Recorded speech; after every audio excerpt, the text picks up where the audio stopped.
Okay, so yeah, welcome, John, Yep, hi, to John. the Zoom room again Yep, for this late evening session. We're just going to dive straight into the text, I think, today. So this one is called Perception and Choice. So section 3 of chapter 25 we're on to.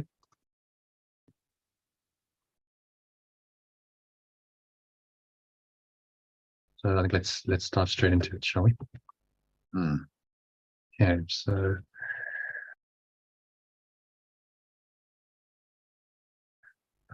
yeah, perception and choice. Share my screen with you. Got it. Share screen.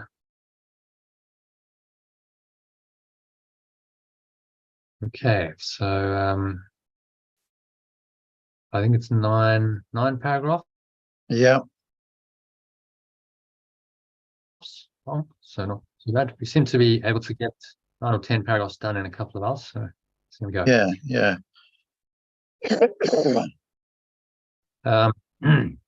So the first one doesn't really have much to translate. No, So no. What is it looks like I've managed to double. Never mind. We'll fix that. I managed to do so I'll just fix that as we go. Hang on, this one. I've just done two versions of the same thing. That's what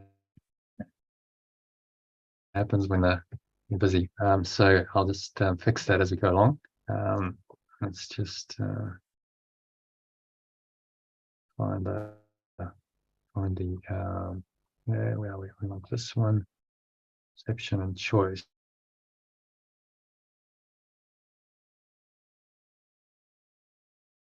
There we go.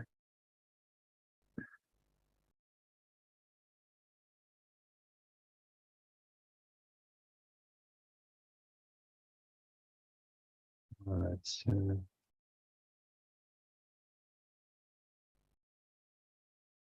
just do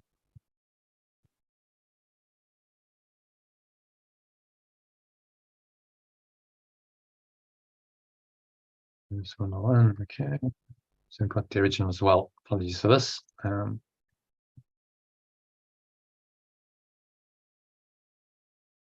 Okay, so there we go. There isn't a lot to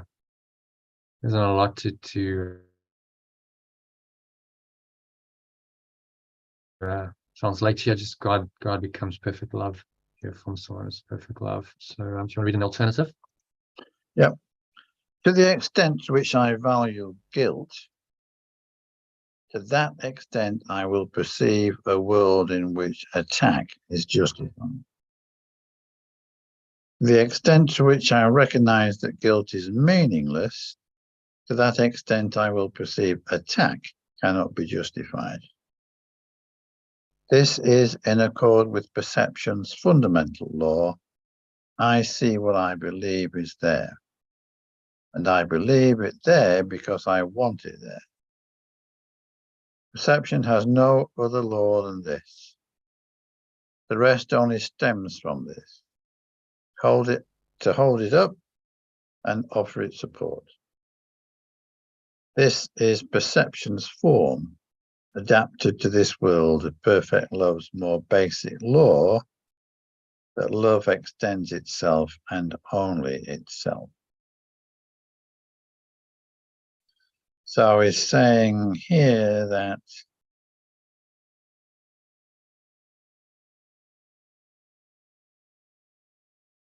perception is made from what we want to see and from what we believe, and therefore want to justify and the less attachment we have to guilt, the more we understand that attack is misplaced. Yeah. So I see what I want to see. I see what I want to. The world is a projection of my desire, and that just gets reflected back to me.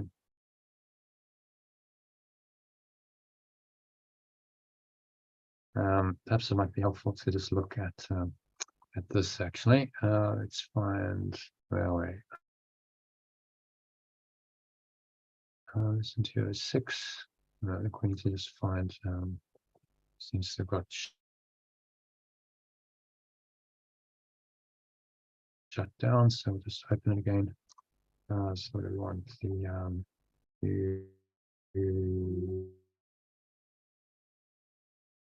The levels of mind instrument for peace. Okay, so this sort of illustrates what he's talking about diagrammatically,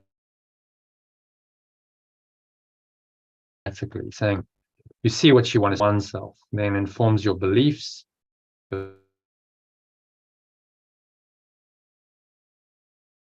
thoughts, your emotions, and that is from the outside world is interpreted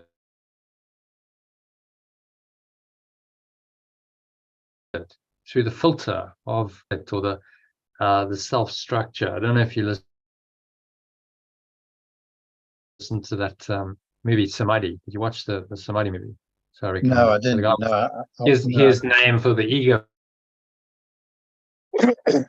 was the self structure, and it's a structure of desire, and on top of that is fundamental belief, what we call core belief.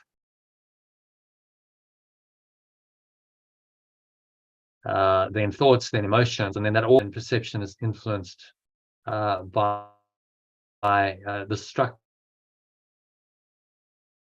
the self structure, not the outside world. The outside world just provides the raw materials, like raw sensory data, which is necessary for perception, but perception is the interpretation of that data by the mind through the filter of the self structure. Is saying to us is that it originates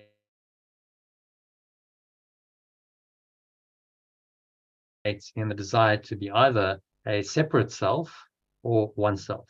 That's the core belief. That's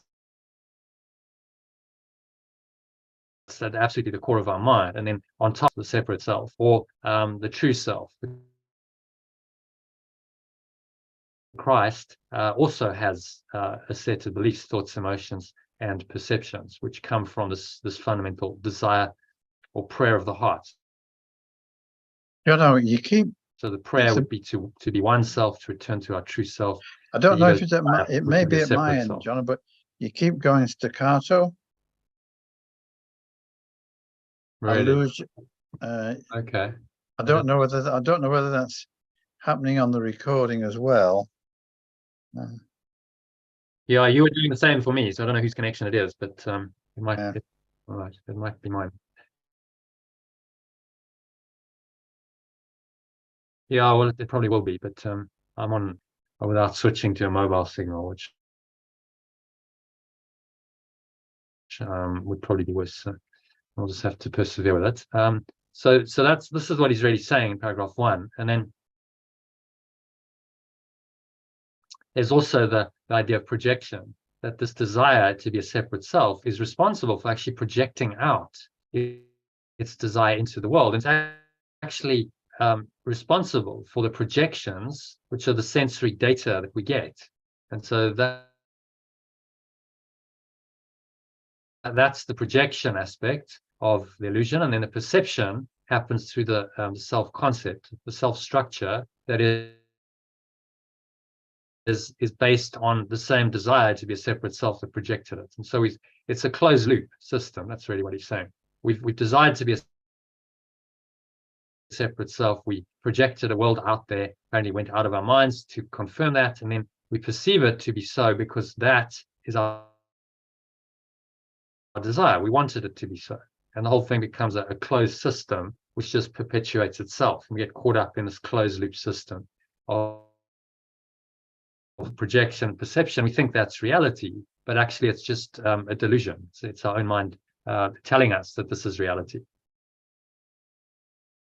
and trying to convince itself that it's so, but actually denying the truth of our oneself in the process. Okay, so I think that's really what he's saying in paragraph 1. Happy to move on to number 2. Yeah. Okay, just one moment, so I'm just sort out this.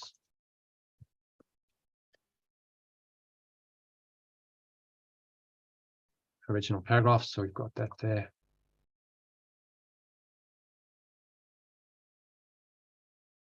Do you want to read it in the original as well, or are you happy just with the alternative?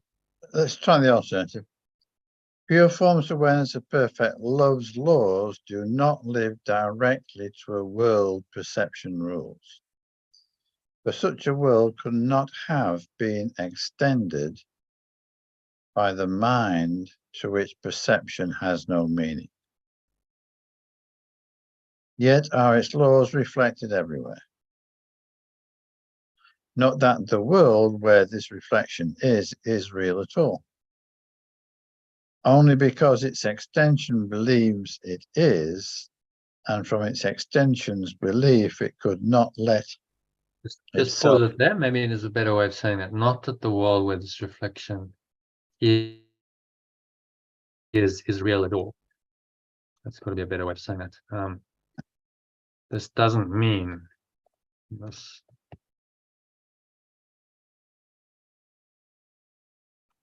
Does not mean that.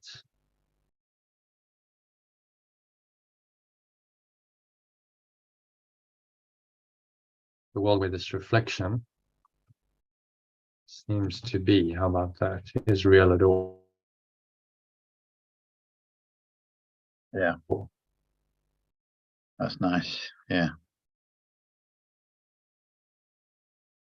but because its extension believes it is, yeah. But because its extension. But because its extension believes it is, and from its extension's belief it could not let itself be separate entirely.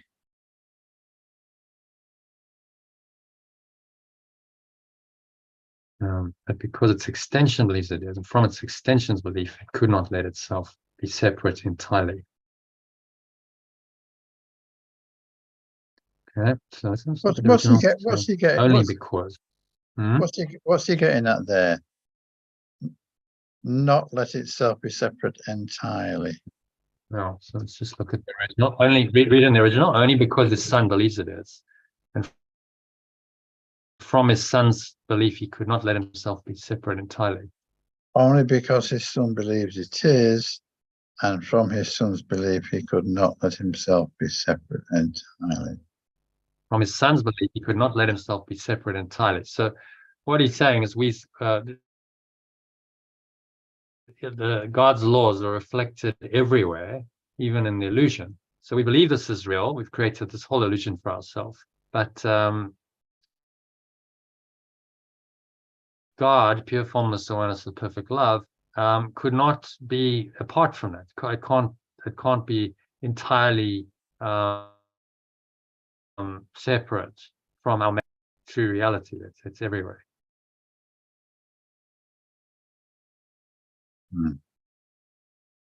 This does not mean that the world where this reflection seems to exist is real at all. Only because sort of almost needs to be one sentence, I think. Does not mean, but anyway, we'll stick to the sentence structure. Only because its extension believes it is. From its extension's belief, it could not let itself be separate entirely. Does that make sense? The way we've done it, only because. So the original was, yet are his laws, not that the world where this reflection is real at all. Does not mean that the world where this reflection seems to exist is real at all.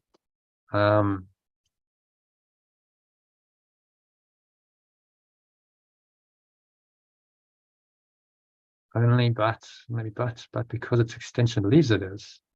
How about but because its extension believes it is, it could not let itself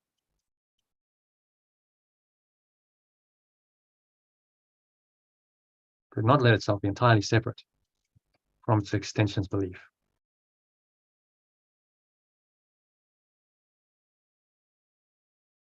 Yeah, I think that makes sense. Trying to read that from read from number 3. This does not mean. This does not mean that the world where this reflection seems to exist is real at all. But because its extension believes it is, it could not let itself be separate entirely from its extension's belief.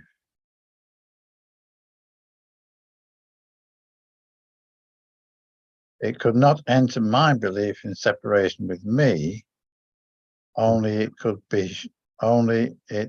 be sure remembrance of perfect love went there with me. So I could not be lost forever. That should be right. My wish.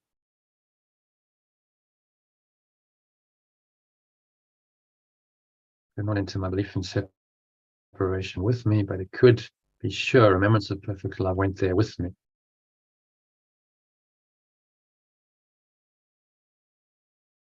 Yeah. So I could not be lost forever in the madness of my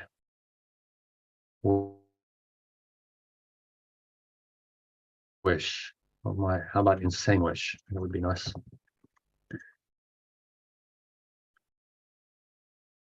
Oh, I suppose he's got madness. The madness of my insane wish. Is that too much?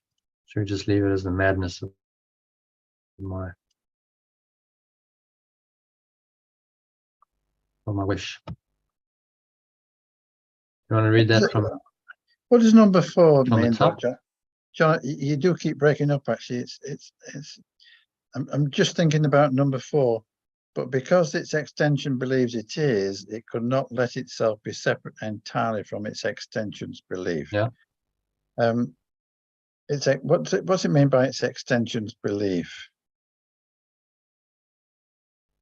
Yeah. So its extension's belief is the belief in this world and perception. So saying do not apply directly to world perception rules, for such a world could not have been extended by the awareness to which perception has no meaning. So this is the product of our own false belief. So it does not mean that the world where this reflection seems to exist is real at all, but because its extension believes it is, it could not let itself be separate entirely from its extension's belief. So it brings into this mad belief in perception and a world outside of it, ourselves. The remembrance of perfect love is there with us as the memory of this state beyond perception. So we could not be lost forever in the madness of our wish to be, separate. Maybe. I could not be lost from my source, because the madness of my wish to be separate from my source. So this memory of perception, and because of that fact, we can't be lost forever. We can find our way home, because that memory or remembrance is there. Okay. All right.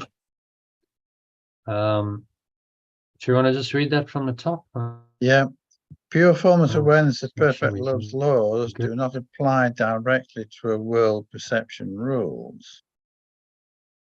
For such a world could not have been extended by the awareness to which perception has no meaning. Yet its laws are reflected everywhere. This does not mean that the world where this reflection seems to exist is real at all. But because its extension believes it is, it could not let itself be separate entirely from its extension's belief. It could not enter my belief in separation with me, but it could be sure the remembrance of perfect love went there with me.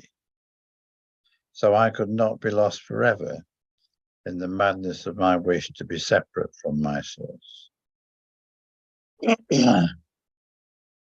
So he's saying here that. that makes sense. So he's saying here that although the rules of spirit don't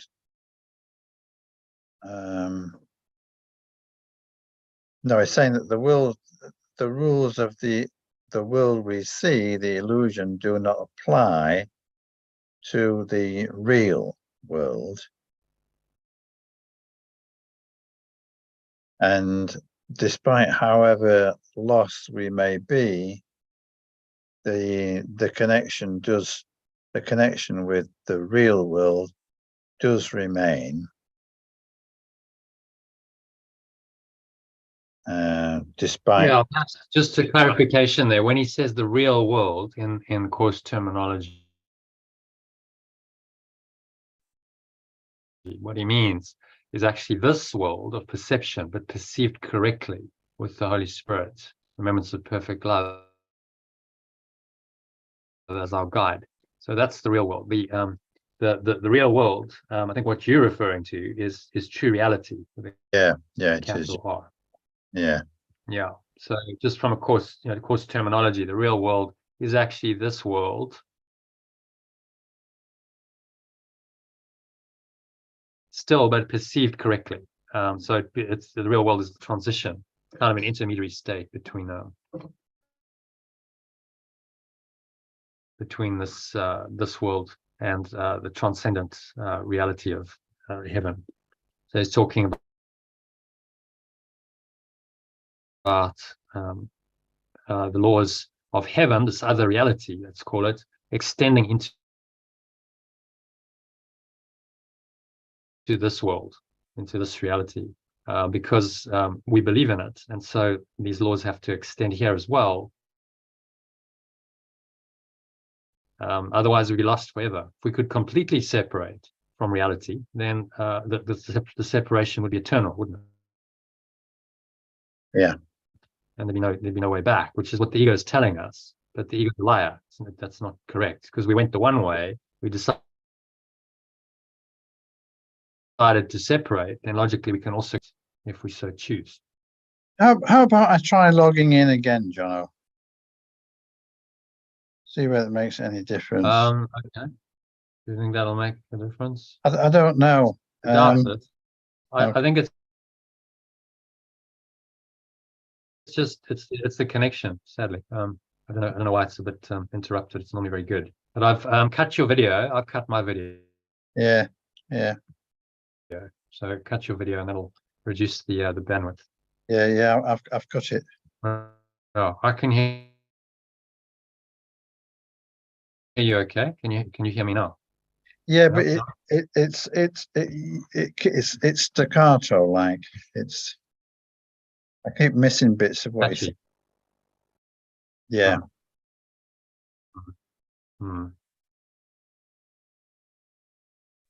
Okay. I'm just loath to, if I go to my mobile signal, I don't know if it'll be any better.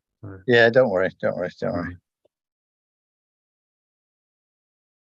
All right.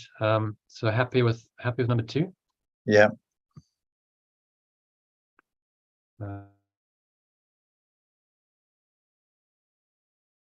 I've got to record this. So number 3. So number 3. Perception rests on choosing. Knowledge not.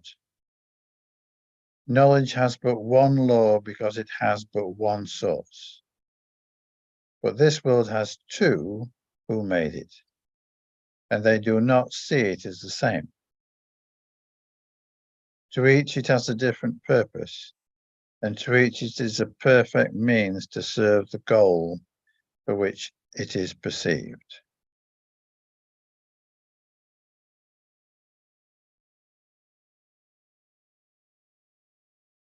For specialness, it is the perfect frame to set it off, the perfect battleground to wage its wars, the perfect shelter for illusions which it would make real. Not one only it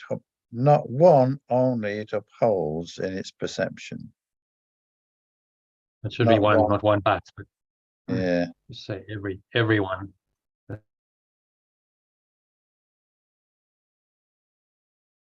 Let's say everyone. Everyone opposing its perception. Not everyone opposing its perception. Not one only can be fully justified.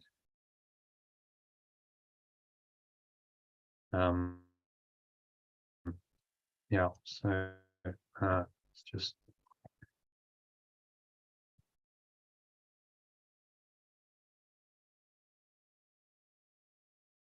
the correct version of this.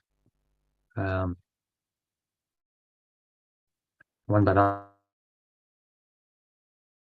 upholds in its perception, upholds, not one, but it upholds in its perception, not one.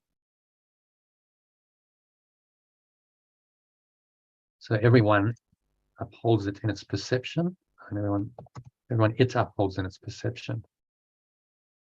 So talking about the illusions, the perfect shelter for illusions, which it would make real. Everyone it upholds in its perception. That's what it's saying.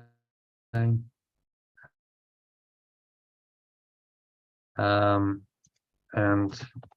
everyone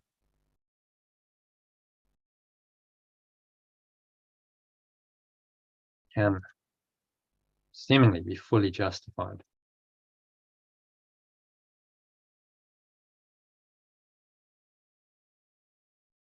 So you want to read that from the top and then make sure we've got the translations okay? Perception rests on choosing. Knowledge does not. Knowledge has only one law because it has only one source. But this world has two who made it, and they do not see it as the same. To each it has a different purpose, and to each it is a perfect means to serve the goal for which it is perceived. For specialness, it is the perfect frame to set it off, the perfect battleground to wage its wars, the perfect shelter for illusions which it would make real. Every one it upholds in its perception, and every one can seemingly be fully justified. When he says for special is the perfect frame to set it off, each is a perfect frame to serve the goal for which it is perceived. So the specialness is the perfect frame. This world is the perfect frame to set it off. To justify it? Off. Yeah, I think he meant to frame specialness. Yeah, it's the perfect frame to make specialness real. How about to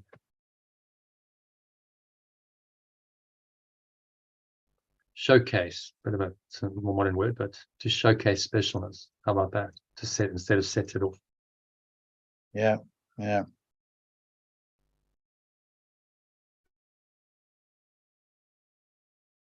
Yep.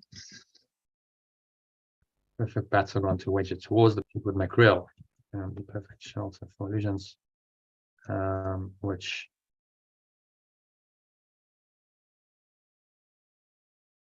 it wants to make real.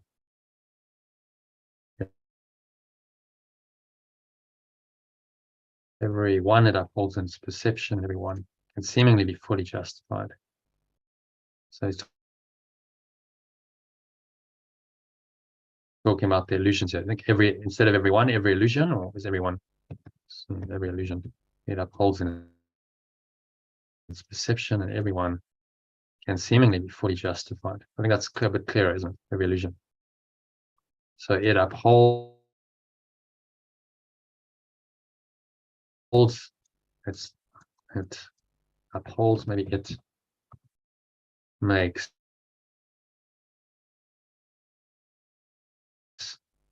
every illusion real. I think that's what he's saying.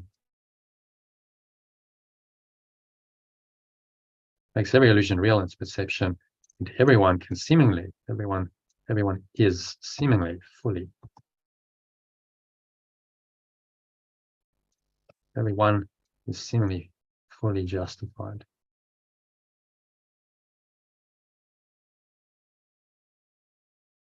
So this is the world of specialness where illusions reign, and the only point of it is to make specialness real. Yeah. And if you really look at the world and how it seems to work, you do start to see that. So it's a world in which the special self seems to rule, where specialness is seemingly the God, where everyone believes in the special self that they've invented, and oneness is denied. Oneness is completely covered over and denied in this world, until you embark on a spiritual path, and then that path is the path of revealing the oneness that's been denied.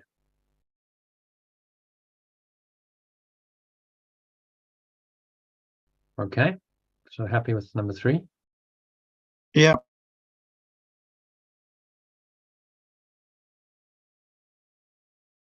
So there's another maker of the world. Let's just get the correct.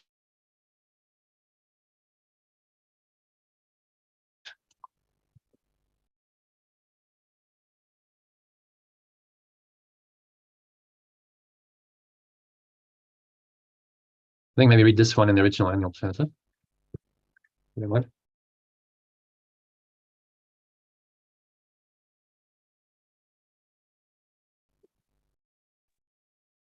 There is another maker of the world, a simultaneous corrector of the mad belief that nothing. Oh, hang on, start again. There is another maker of the world, the simultaneous corrector of the mad belief that anything could be established and maintained without some link that kept it still within the laws of God, not as the law itself upholds the universe as God created it, but in some form adapted to the need of the Son of God believes he has. Corrected error is the error's end, and thus God has protected still his Son even in error. So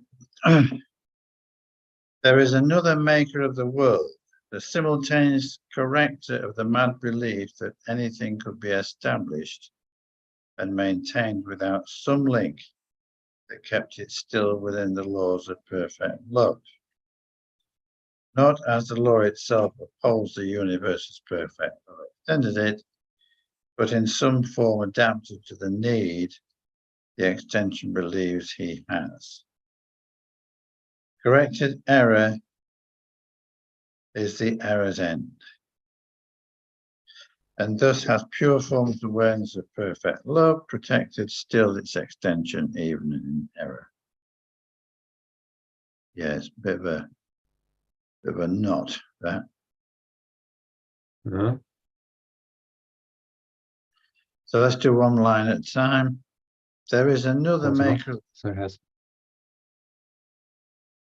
There is another maker of the world, the simultaneous corrector of the mad belief that anything could be established and maintained without some link that kept it still within the laws of perfect love.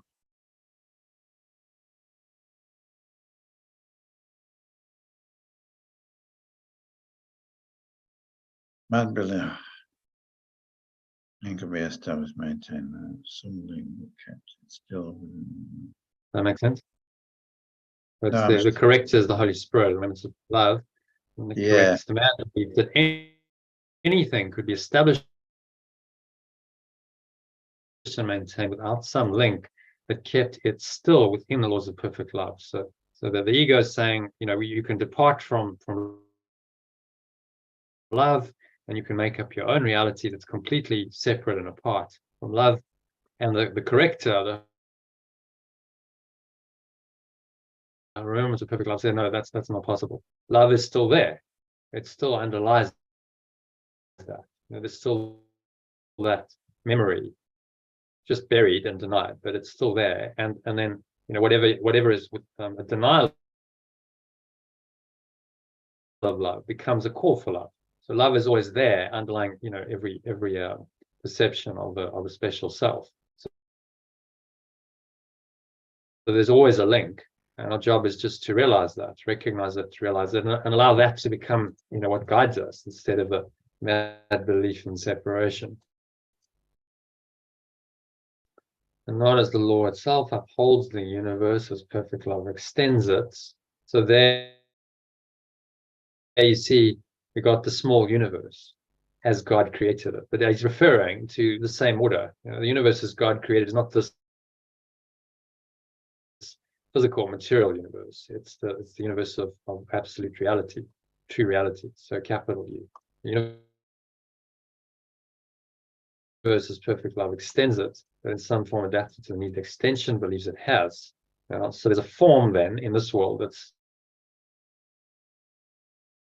adapted to meet our needs, the needs that we think we have, which is the need to return our minds to love. And this is the corrector, or the Holy Spirit's function, to correct the error. Corrected errors, the errors end.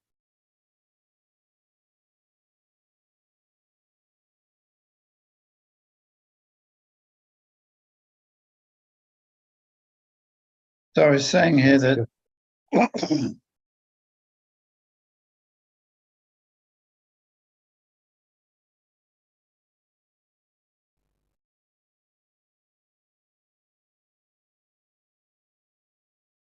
Yeah.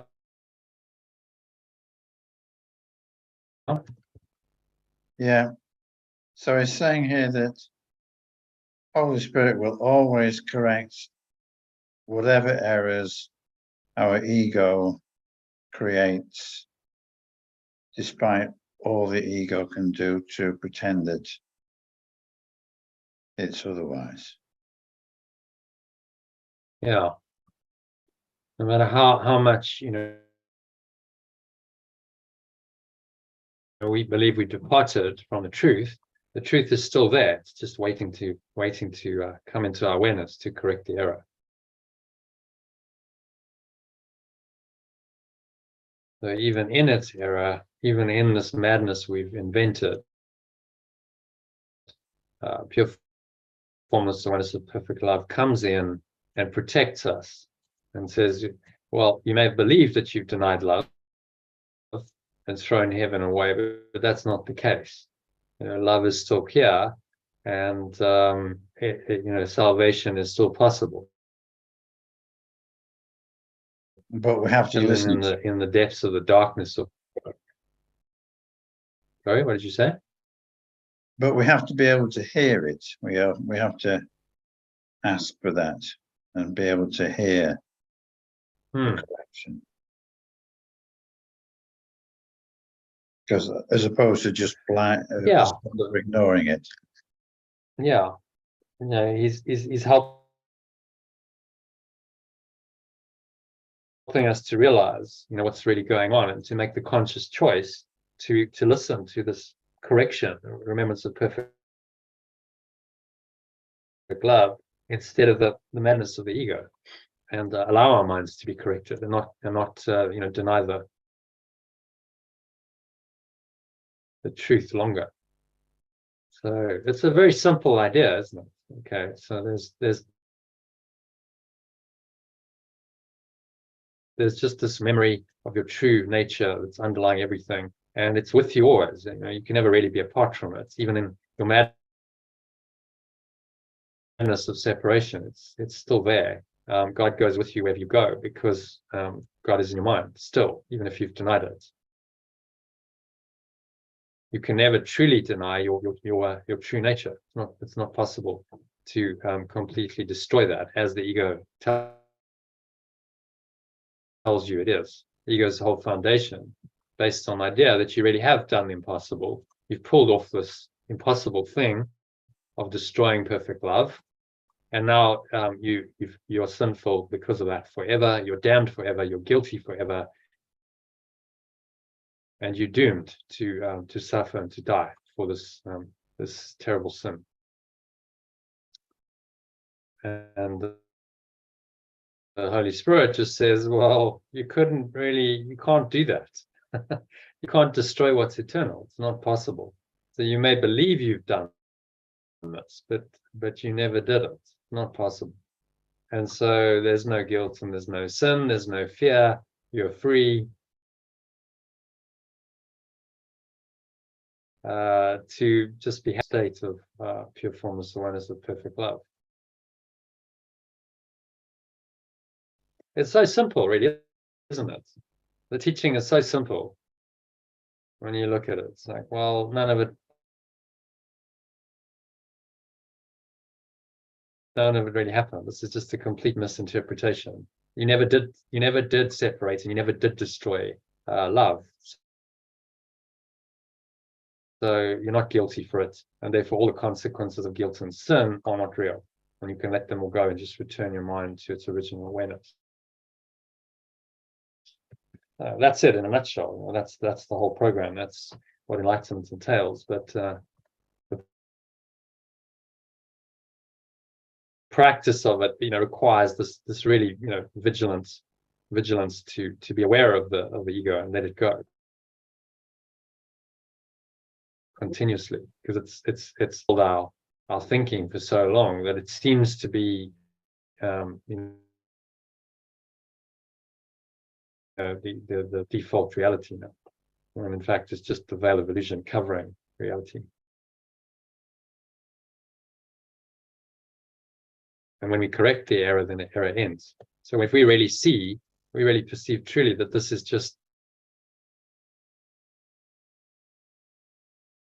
a mistake, this belief in sin and guilt is completely false and just a mistake, it doesn't even exist, then that's the correct fear, don't they? And what if somebody argues, well, if I'm always gonna be connected, why don't I just go and commit a few errors and crimes and carry on? Say that again, John. Yeah. What's to stop somebody arguing and saying, well, if my innocence is never destroyed, why don't I just go and commit a few crimes and do a few bad things, and because I'm innocent anyway.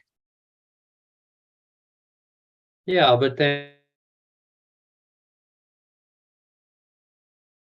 if they truly see their innocence, why would they have any desire to do the bad things? See, Yeah. then that would be Yeah. contradictory. Yeah. That's in the mind. Like, well, if I really understand I'm innocent, why am I at all motivated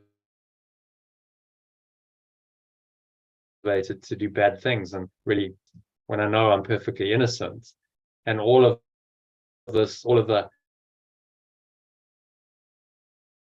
so-called bad or evil things which come from guilt and sin are not justified at all, because there's no guilt and sin.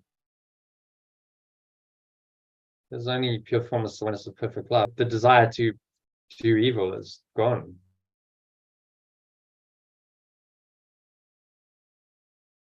It's like, well, what's the point? Myself or others, and I no longer need to project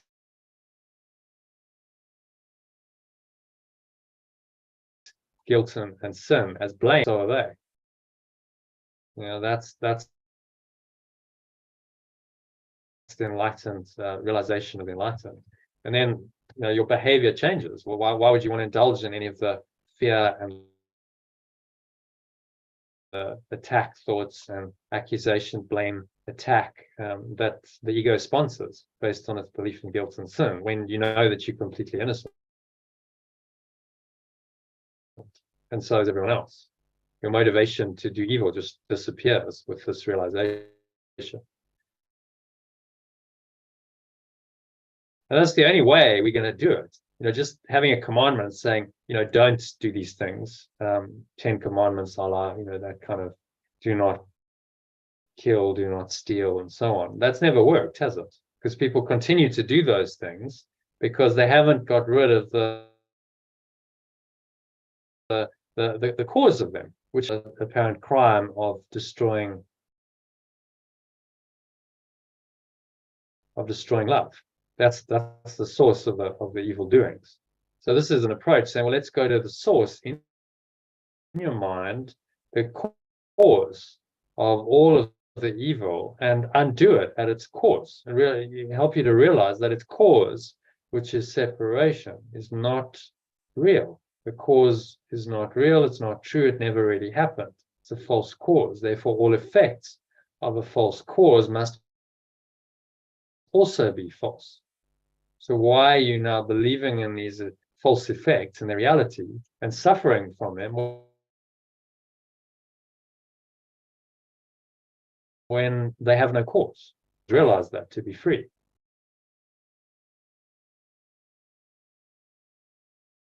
That makes sense? Yeah, I think that's well explained, John. Yeah, thank you. So, thank the Holy Spirit, really. Just comes through and speaks for me. So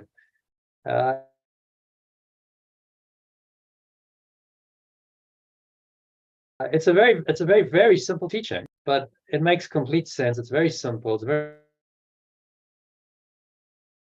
very clear. It's very clear what you have to do. Not necessarily what's easy, because the sin and the guilt come in various forms. You've got your own fears. You've got attack thoughts. You might be projecting those as accusation, blame, and attacking others. But our job is always to track it back to the root cause, which is the idea of specialness, individuality, and the guilt and the sin for that apparent crime of destroying love. If we track it back to that, you can see all evil tracks back to those central illusions, and then you just realize that those illusions aren't real. So how can the effects be real if the cause isn't real? And this is the simple logic of the Holy Spirit, which reinterprets everything the ego made and tells you that it's all just a load of rubbish. And none of it's true. And that reinterpretation restores you back to your original awareness before the tiny mad idea of separation ever happened. Which then helps you realize that it never really happened in truth. You've actually always been in this state of awareness, and everything else was just this crazy illusion that ceases to be. The moment you realize it just disappears as the illusion it is, a bubble of thought that never really happened. Which is, when you're caught up in it and you're seeing your body with all of this stuff going on in the red boxes and red arrows, it takes a lot of mind training to remind yourself that none of this is true and none of it's real while you're experiencing it.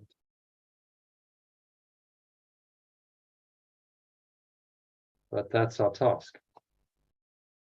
Okay, so we don't. You happy with number 4? Yeah, happy with that. Yeah. On to number 5 then. Should we just Should we do it in the alternative? There's not much to translate. Yeah. There is another purpose in the world that error made, because it has another maker who can reconcile its goal with its creator's purpose. In its perception of... Oh, yes. There is another purpose in the world that error made, because it has another maker who can reconcile its goal with its source's purpose. So it's talking about Holy Spirit again. In its perception of the world, nothing is seen but justifies letting go and the sight of perfect innocence. In its perception of the world, nothing is seen, nothing can be seen. Everything is perceived.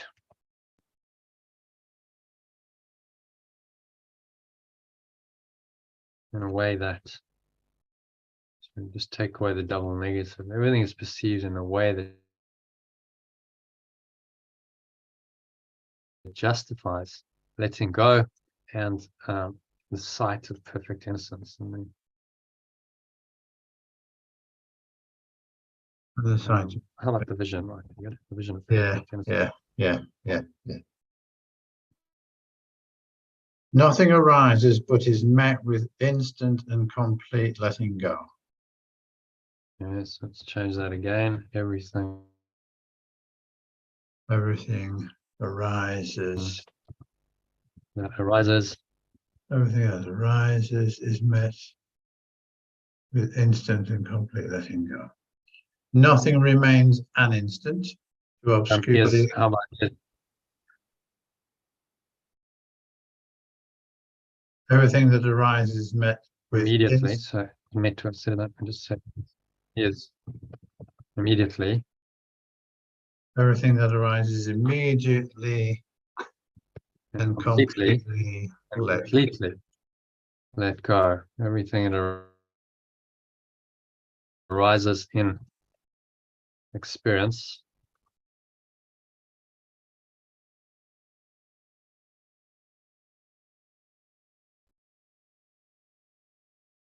that arises. How about me personalize it? In my experience. Yes, good. Everything that arises in my experience is I, and it's I.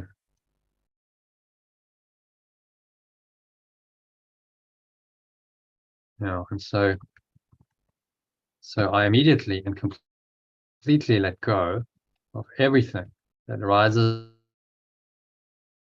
in my experience. So in my experience. Yeah. In this world. Yeah. So that's a nice affirmation then. Yeah. Right? Nothing. This is the art of letting go. I completely and immediately let go of everything. So it arises and it passes away, and I don't hold on to it, and I just let it go. And that's the enlightened letting go way of living.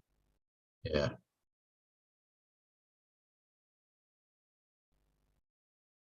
And nothing remains an instant to obscure the innocence that shines unchanged. Beyond the pitiful attempts nothing remains for even a moment. To obscure the innocence that shines unchanged. Beyond the pitiful attempts of specialness to put it out of mind where it must be and light the body up instead of it. The lamps of the state. Oh, yeah, okay. Nothing remains for even a moment to obscure that the innocence that shines unchanged beyond of my specialness to put it out. To reject it, put it out of mind. To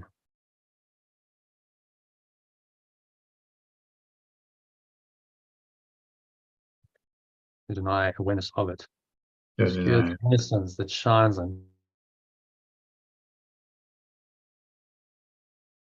change beyond the pitiful attempts of my special to deny it, maybe, because we're just talking about innocence. Yeah. So put it out of mind is to deny it. And then he says where it must be.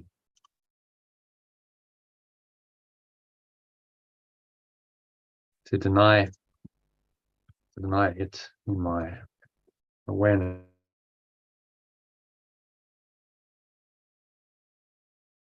where it must be, and light the body up instead of it. And light the body up, and so be aware of the body.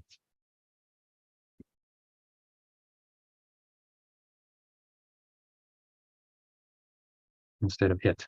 So specialness asks us to be aware of the body, and that obscures our awareness of our eternal innocence, which is beyond the body.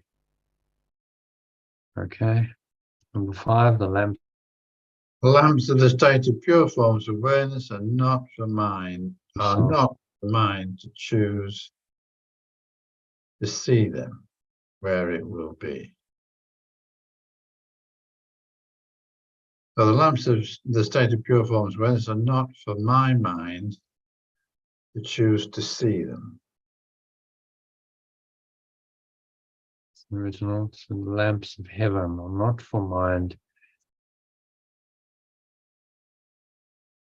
to choose to see them where it will.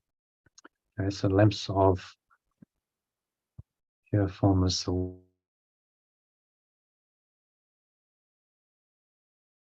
awareness. Lamps, the signs. What does he mean by lamps?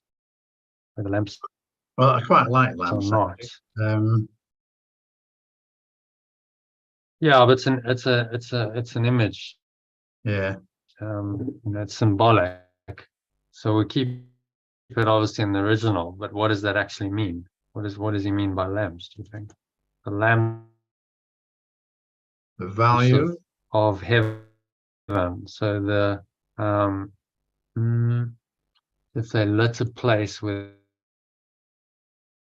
they could never be, if it likes to see them elsewhere from their home, lamps of heaven are not for mind to choose to see them where it will. So these are the signs, I think, the symbols of heaven, not for mind to choose to see them where it will. It likes to see them elsewhere from their homes. If they lit a place where they could never be, then must the maker of the world correct your error, lest you remain in darkness where the lamps are not.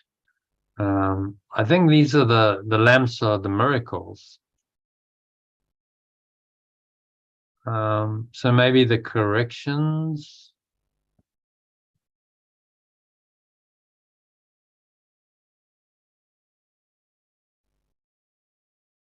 The corrections, pure formless awareness, are not for my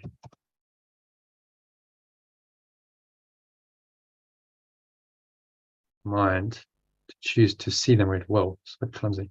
My mind, I could say my mind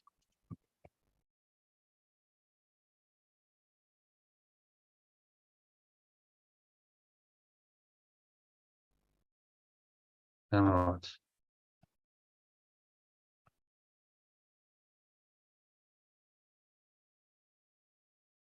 choose to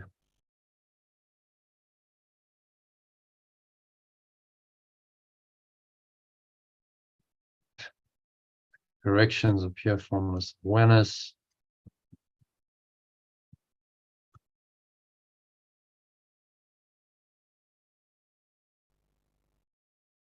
Where it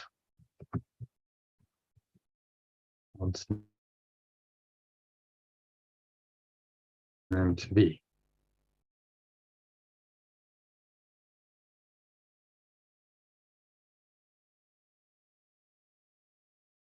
Maybe what corrections, or maybe it's science. What do you think? Lamps? What does he mean by lamps?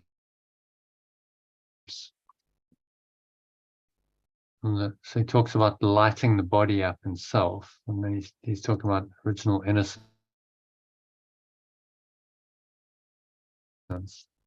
Lamps of heaven are not for mind to choose to see them where it will.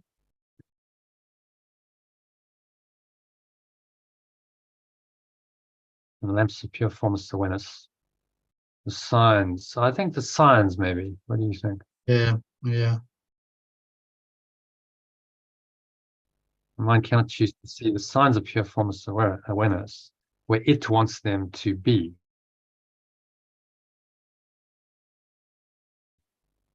So my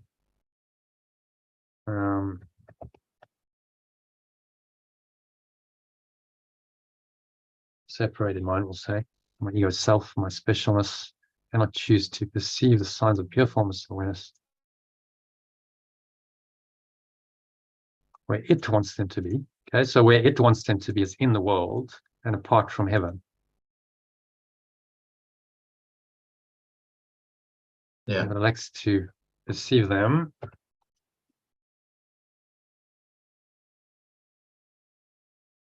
elsewhere from their home. It perceives them elsewhere from their home as outside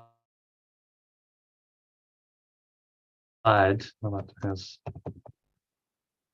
outside of their home,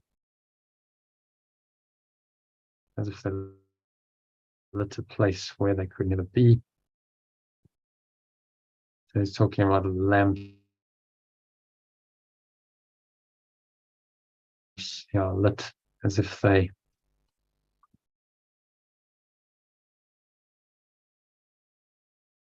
illuminated place where they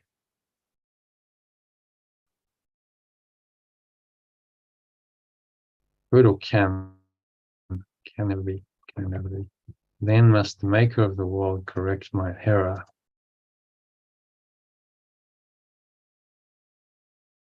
So interesting, he's calling the Holy Spirit, the maker of the world, and the maker of the world, capital M, the maker of, how about, this would be a useful translation, the maker of the real world. It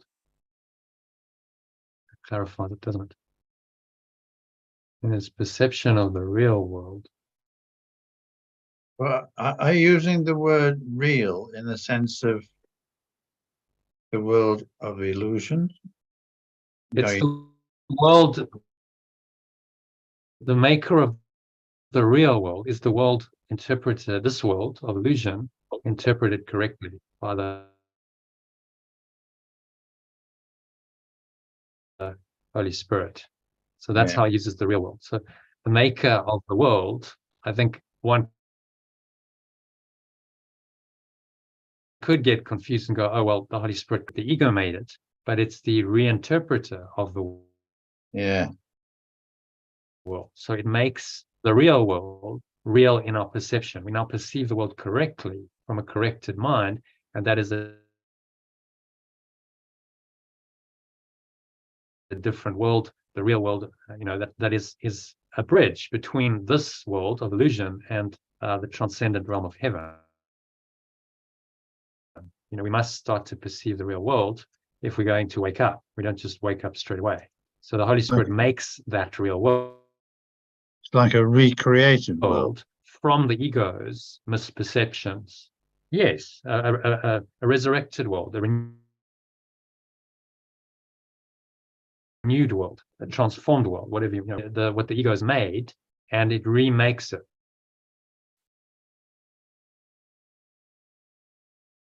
And it reinterprets it. And so we can make the world now into something entirely different and entirely new. And that happens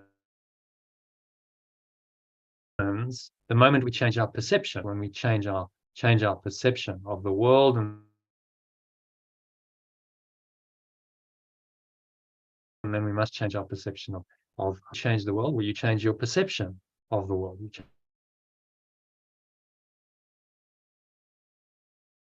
change your mind about the world. Seek not to change. The moment you do that, you've made a new world, the real world.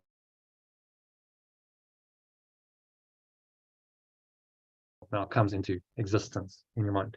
So it's so profound and so obvious, really.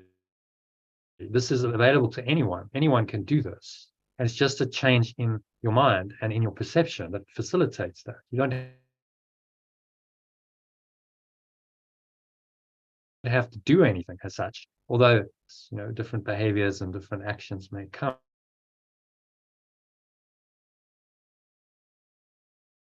Words and actions may come, but it's in moments of Satori awakening. When people just wake up to the real world and you read their accounts of it, it's like the world in that moment is completely transformed. They perceive it differently, and they never the same again. So this is the old world remade by the Holy Spirit. And if it's a genuine Satori moment, then that's permanent. They never go back fully to the same state they were in. There's a transformation now of themselves and of the world permanently in their mind.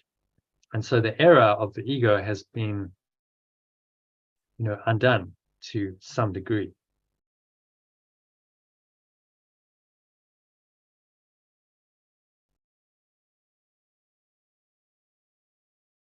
There star remain in limited awareness where the lamps are not.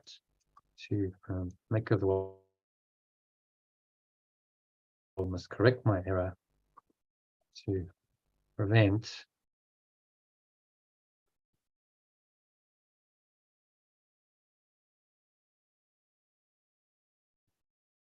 me from remaining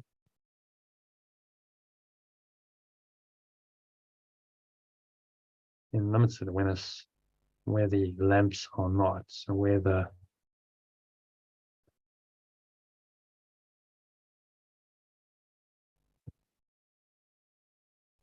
signs are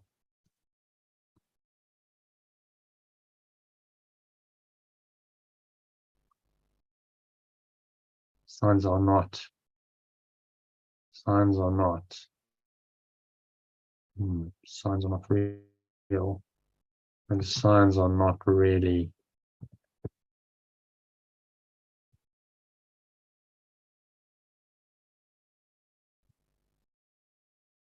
a bit clumsy. Where the signs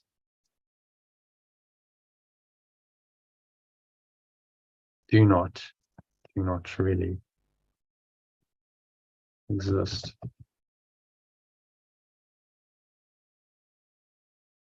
So we might see these signs, we call them miracles. He's saying they don't really exist here. They don't exist in form. They actually exist in pure formless awareness, and they are the reflection. What we see in form here just reflects this eternal reality, the transcendent dimension of heaven. So the signs don't really come from here. They don't really exist here. They are the result of corrected perception. So we're now starting to see pure formless awareness streaming into this world, and we see it in these signs and symbols, which we call corrections or miracles. But they don't really exist here because nothing really exists here. They actually exist in heaven, and they call us back to heaven, which is our true state. That makes sense? Yeah, that's good. Okay. Do you want to just read that from the top? Make sure we're okay with that. There is another purpose in the world that error made, because it has another maker who can reconcile its goal with its source's purpose. In its perception of the real world, everything is perceived in a way that justifies letting go and the vision of perfect innocence. And so I immediately and completely let go of everything that arises in my experience in this world. Nothing remains for even a moment to obscure the innocence that shines unchanged beyond the pitiful attempts of my specialness to deny it in my awareness, where it must be, and be aware of the body instead of it.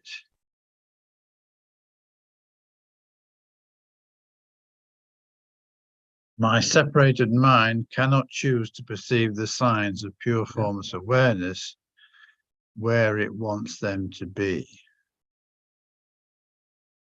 If it elects to perceive them as outside of their home, as if they illuminated a place where they could never be, then the maker of the real world must correct my error to prevent me from remaining in limited awareness where the signs do not really exist. I think we should make signs. I think we should make signs extensions. What do you think? Yeah, yeah. The sentence before that bothers me a bit as well. Just reading it. The lamps, I think. Yeah. Number 4. Nothing remains for even a moment to obscure the innocence that shines changed. Beyond the pitiful attempts of my specialness to deny it in my awareness where it must be, and be aware of the body instead of it. Well, I don't understand why he's bringing in this notion. I don't understand why he's bringing in this notion of being aware of the body.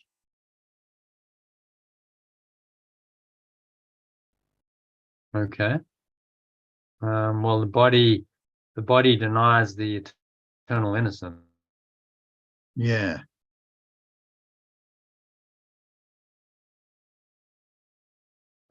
The true extension, the lamp of pure formless awareness, which is just and totally innocent. Instead, we become aware of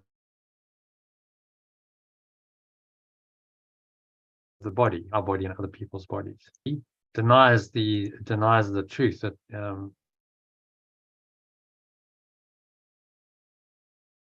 everyone is innocent. This obscures the innocence of their true awareness and my true awareness. The body identification, which was the purpose of the body. Remember, the body is a product of the separated mind. The ego made it up. It's its best defense. Yeah. Okay. Okay. I've got it. Yeah. Yeah. Yeah. Yep. Okay. So we're aware of the body. Action is confused. You know. Yeah. Clear? Yeah. Yeah. Yeah. Okay. Did you read the whole thing? I think you did. Yeah. Yeah. I think extensions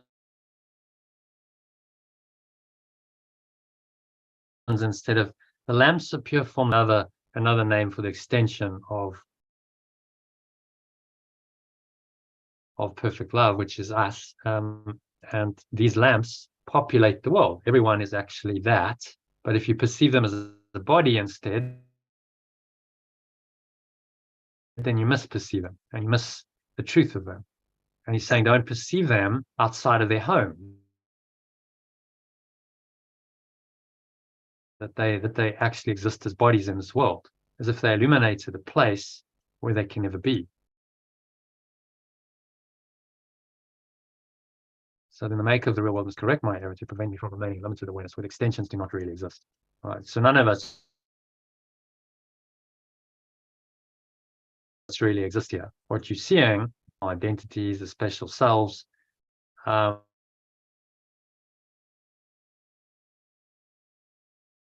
don't exist in truth. They don't have any existence, which is just perfect oneness. They are, hallucinations, ghosts in the machine of created by the ego. To just confuse us. Very profound, isn't it? It's very profound. It's like, wow. So get your head around that and stay in this correct perception, and not get sucked into believing in these images as reality in this world, irrespective of what they do. And I had a forgiveness lesson today at a meeting. And so the first time the guy doesn't pitch up, that was in the morning. He said, oh no, I got caught up in a workshop. Okay. And he basically made the workshop more important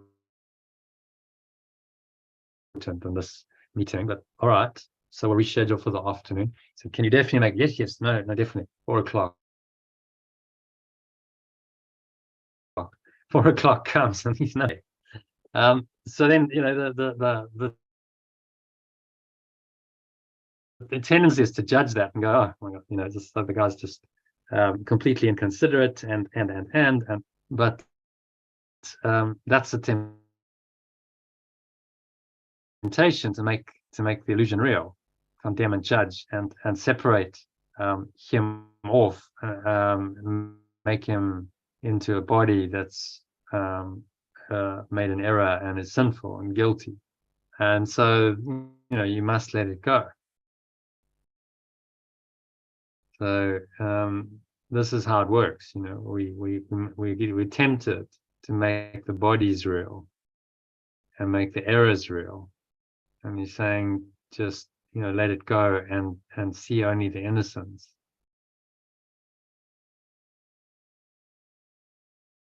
That is beyond this body and beyond this world. That makes sense? Yeah, that's good. Okay, so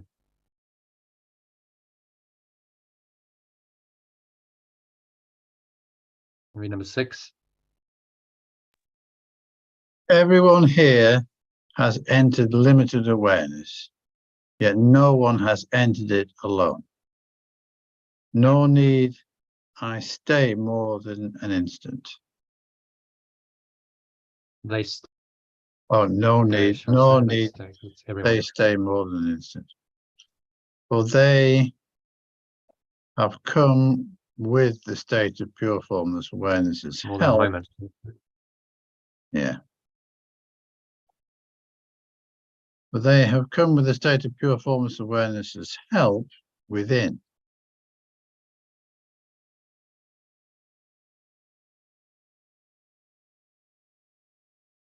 Ready to lead them out of limited awareness into pure formless awareness at any time.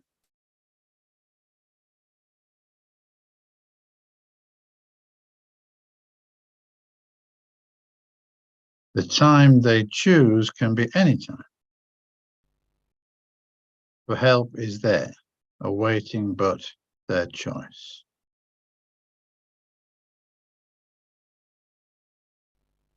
And when they choose to avail themselves of what is given them,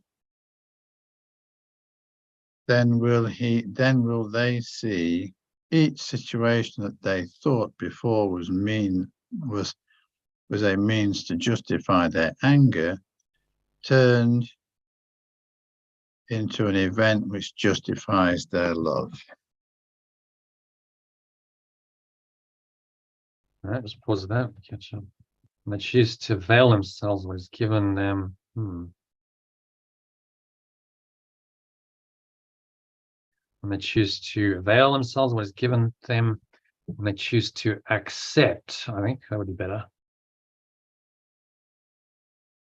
Yeah. Accept what is given.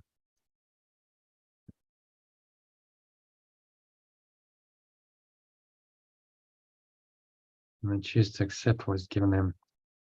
And will he see each situation?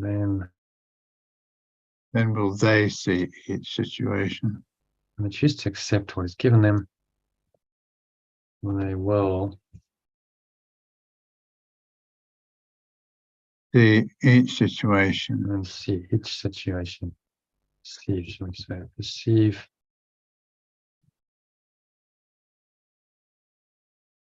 And perceive each situation that they thought before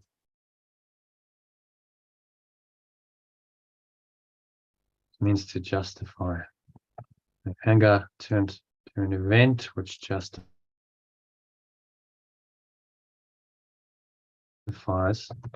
their love.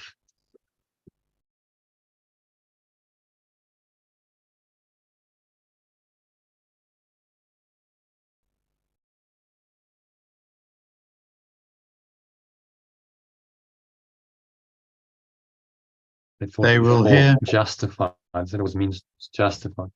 Before justify their anger.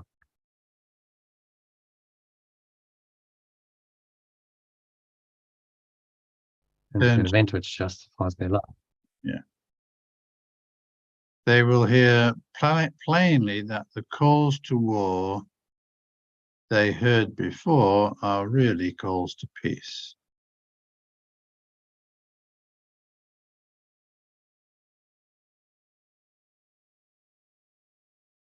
They will perceive that where they gave attack is but another foundation where they can, with equal ease and far more happiness, bestow letting go.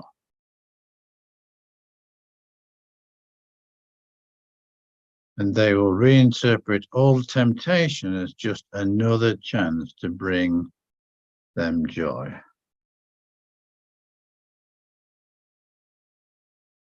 And instead of bestow letting go, just let go. They will perceive that where they gave their attack, where they gave attack, so where they attacked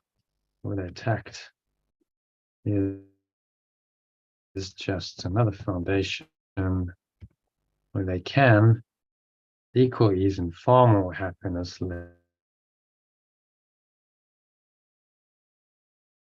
go. They can let go.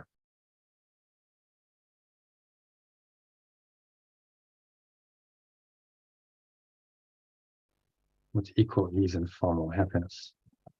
And they can let go.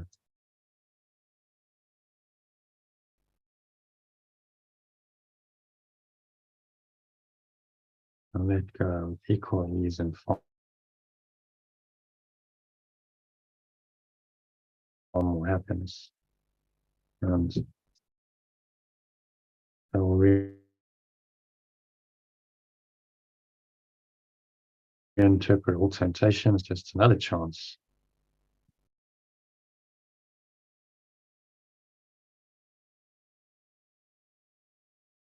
To bring them joy.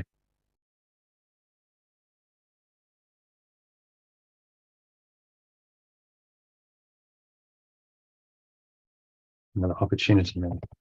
Another opportunity for joy.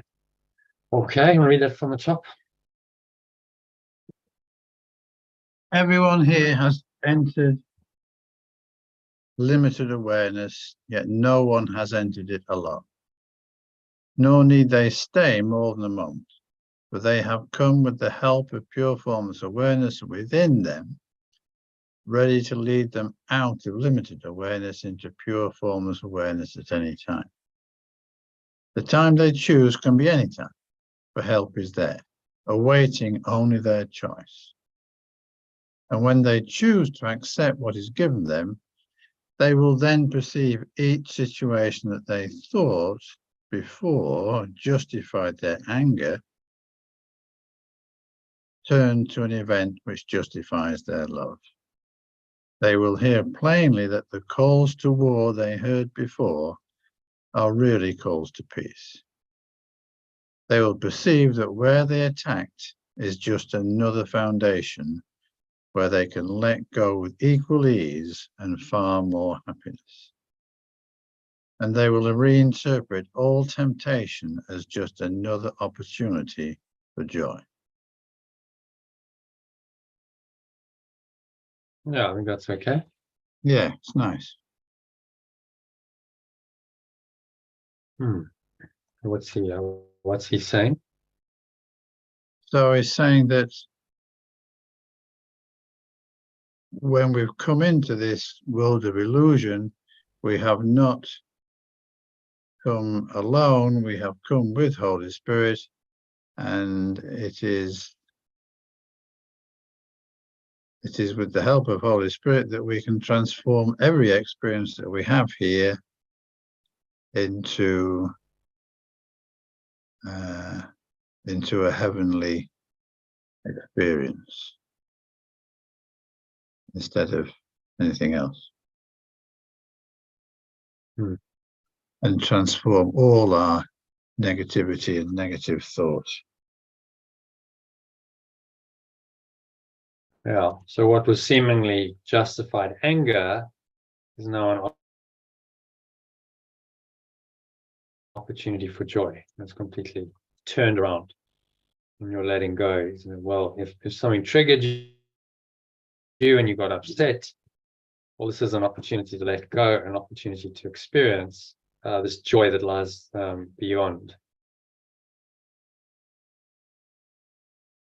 the illusions that seem to justify the anger and the pain and the suffering.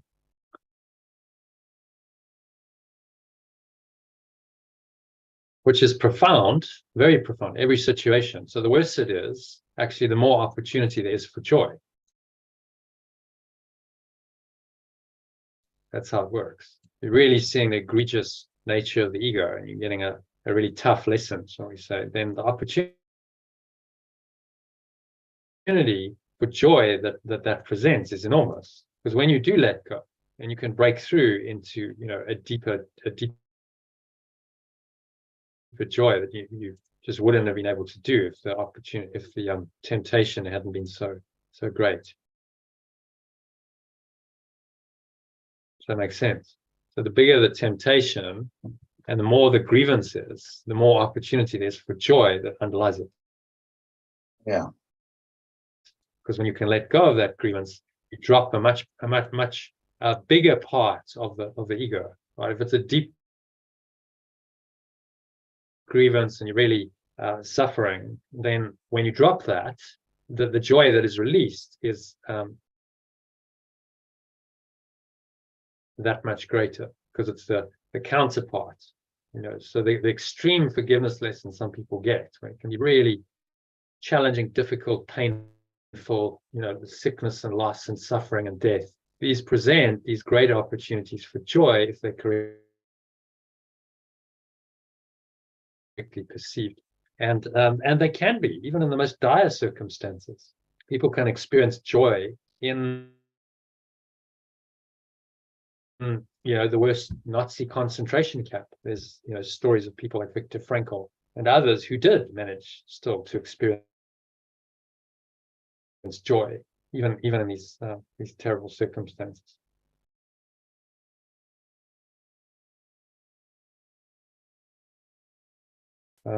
A Beautiful Life. There's a movie called A Beautiful Life, which is one of the movies in the program that I recommend. Where he experiences joy when he's outside the concentration camp. That's the first part of the movie. And the second part is they get put in a Nazi concentration camp, and then he's still able to experience joy and see what he saw outside and keep it fun and light and joyful, even in this dark reality of this camp.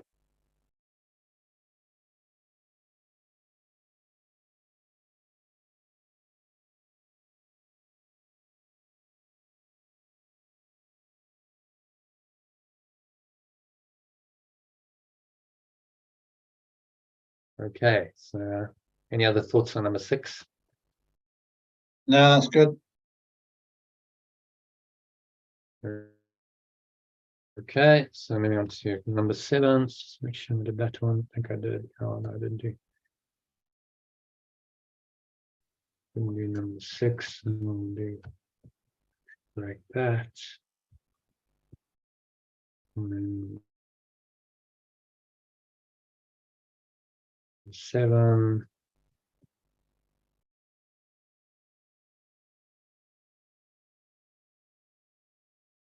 How can a misperception be a sin?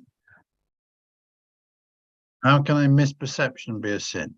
Let all your companions' errors be to you nothing except a chance for you to see the workings of the remembrance of perfect love given you to see the world it made instead of yours. So how can a misperception be a sin? I let all my companions' errors be nothing except a chance for me to see the workings of given me to see the world it made instead of mine.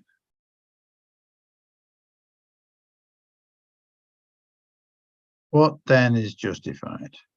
What do I want? These two questions are the same. And when I see them as the same, my choice is made.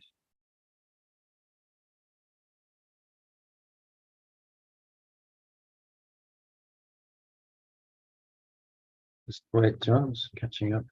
Yeah. The world is made instead of mine. What then is justified? What do I want? And these two questions are the same. I think when I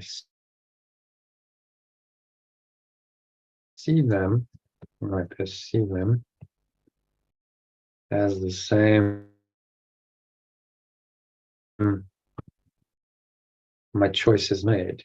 So what is justified and what I want are the same question. What is justified is what I want. If I desire to be a separate self, then it seems to be justified to me, doesn't it? In the world it's created seems to be justified. And if I desire to be one self, the true self, which was my desire, then that seems to be justifying the world because I perceive the world accordingly. For these And I two perceive them as questions the are, same.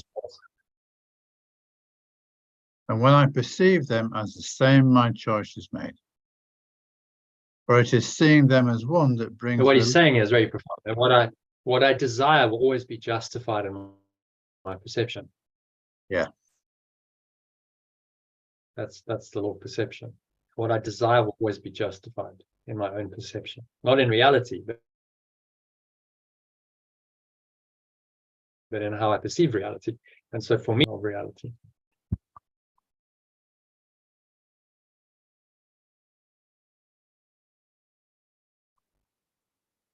Yeah, I perceive them as the same, choice is made. For it is seeing them as one that brings release from the belief there are two ways. It is.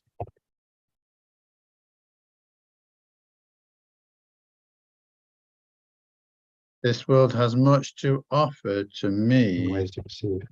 One that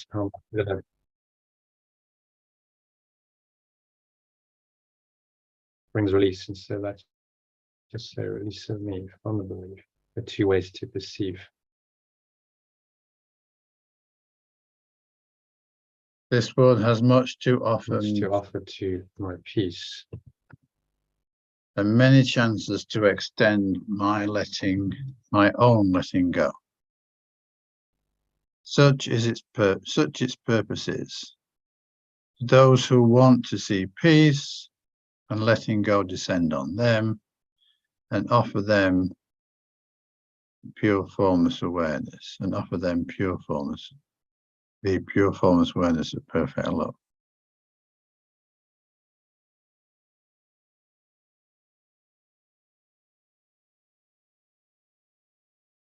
Such as its purpose to those who want to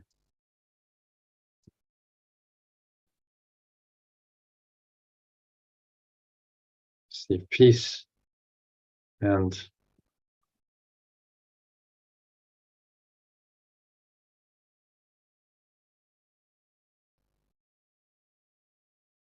want to see peace and forgiveness descend on them. For those who want to let go and allow peace.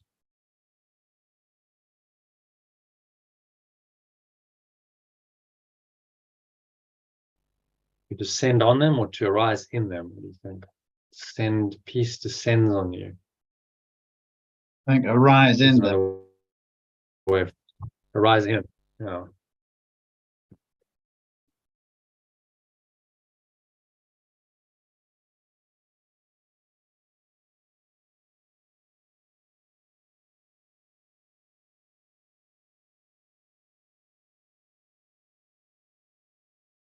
That's its purpose to those who want to let go.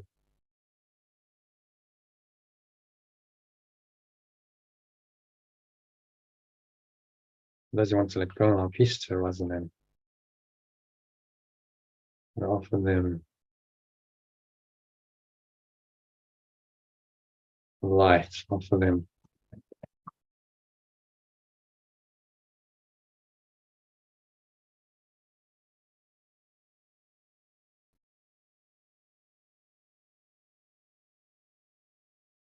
this is its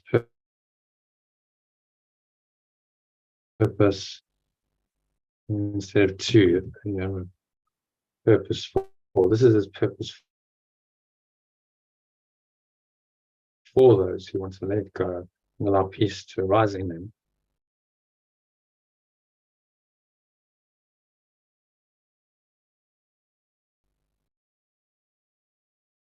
And offer them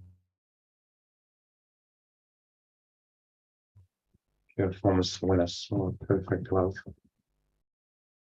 Okay, I'm gonna read that from. How can a make sure I'm okay with translation. How can a misperception be a sin? I let all my companions' errors be nothing except a chance for me to perceive the workings of the remembrance of perfect love given me to perceive the world it made instead of mine. What then is justified? What do I want? But these two questions are the same. And when I perceive them as the same, my choice is made. For it is perceiving them as one that releases me from the belief there are two ways to perceive. This world has much to offer to my peace, and many chances to extend my own letting go. This is its purpose for those who want to let go and allow peace to arise in them and offer them pure formless awareness of perfect love.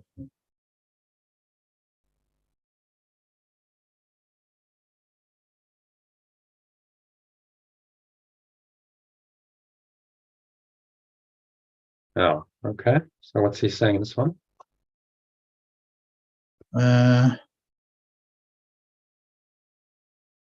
It's saying that as I learn how to let go more and more, I understand that my will is the same as God's because they are one.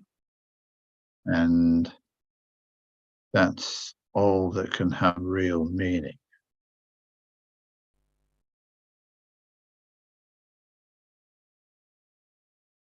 And therefore, everything I see will have purpose.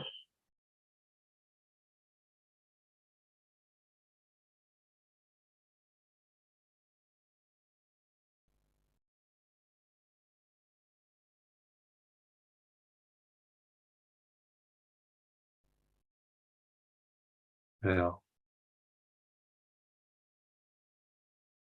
When I perceive a key thing is when I perceive that what is justified is what I want. I will justify what I desire, and then I have the key to my awakening, because what I want becomes justified then in my perception. If I desire oneness, then I perceive from the lens of oneness, and then oneness perceptions, remembrance of perfect love's perception seem to be justified, and this brings me peace. And this is its only purpose for those who want to let go and allow peace to arise in them and offer them pure forms of perfect love.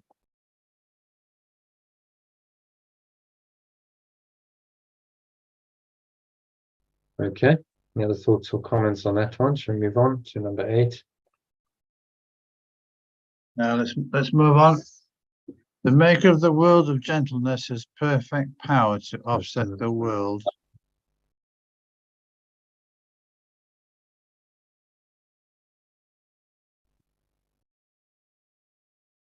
Yeah. Do you want to read it in the original?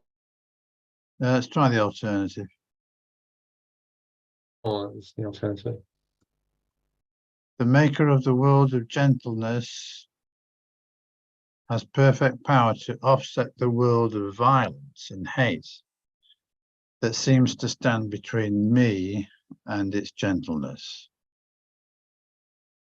It is not there in its forgiving. It is not there in its forgiving eyes, and therefore it need not be there in mine. Sin is the fixed belief perception cannot change. Belief in separation is the fixed belief perception cannot change. What has been damned is damned and damned forever, being forever unforgivable. If then it is forgiven, the belief in separations. Yes, it is.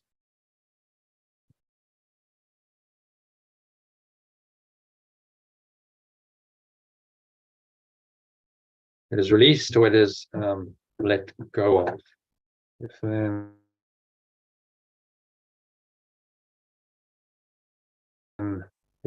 I, let's personalize I, or maybe So therefore, if I let go,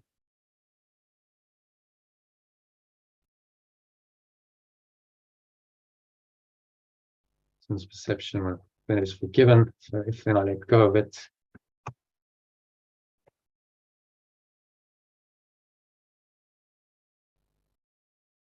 then perception must have been wrong.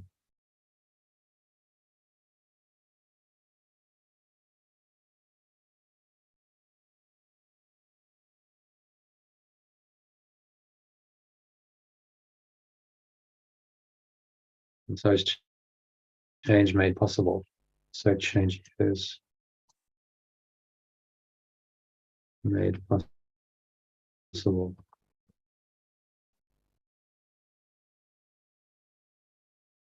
And carry on, John. Remembrance of perfect love 2. Yeah, it is. The remembrance of perfect love. The remembrance of perfect love sees also sees what it sees. Remembrance of perfect love also sees what it sees as far beyond the chance of change. But on its vision, the belief in separation cannot encroach. But belief in separation has been corrected by its sight. And thus it must have been an error and not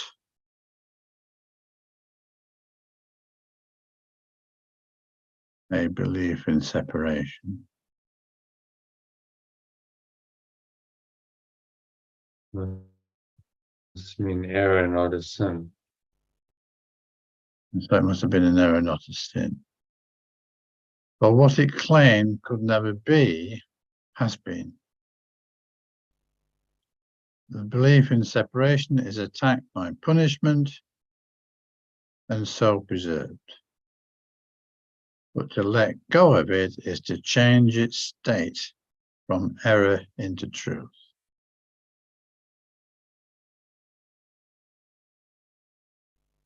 For what it claimed could never be has been. So it must have been an error, not a sin. For what it claimed could never be has been. So it claimed is a sin. Sin cannot encroach. So sin, he's talking about what it claimed. Sin claimed could never be, has been, has occurred, or what it claimed could never be, has happened. So we can let go of the idea of sin. The ego's whole world is threatened because it's saying, oh, sin is permanent, it's eternal, and you cannot let go of it. So it's saying it can never be free of sin. The claim could never be has actually happened. Sin is attacked by punishment. We see that clearly in our diagram. So sin and guilt at the apparent destruction of perfect love means that we then fear a punishment, and that the punishment appears to it the sinful self.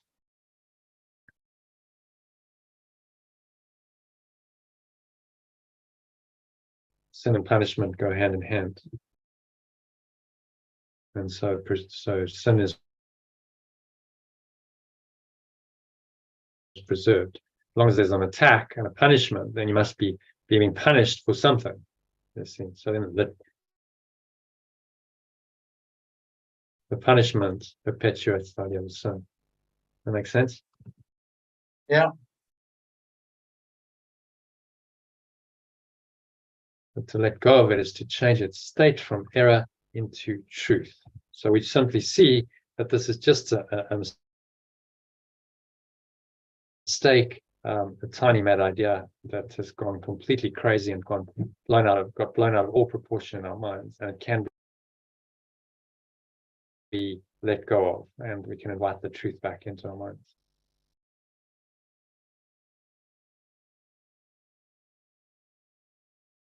Okay.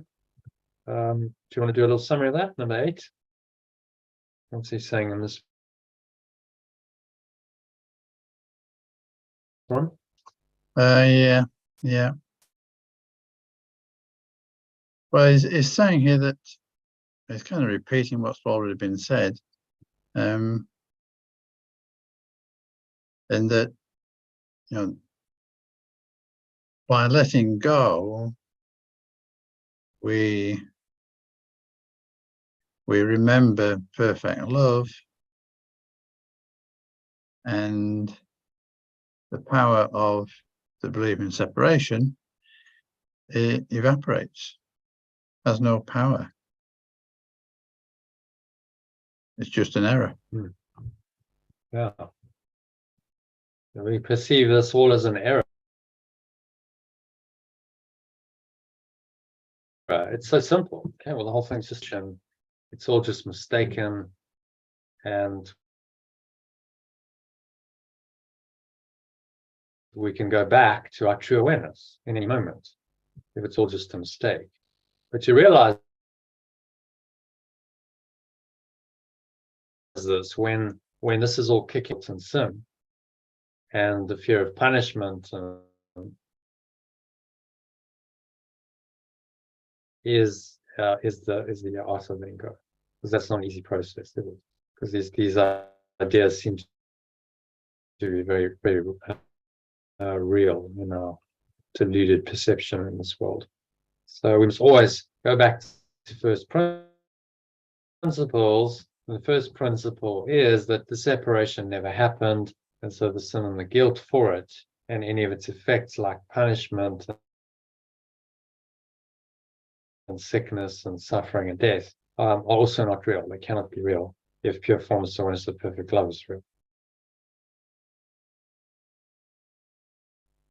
Yeah, does that make sense? Yeah.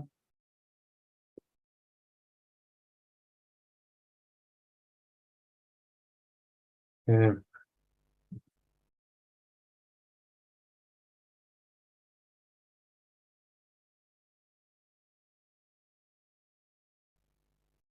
Okay, moving on to number 9 then. It's the last one. The extension could never sin. Let me just carry this quickly.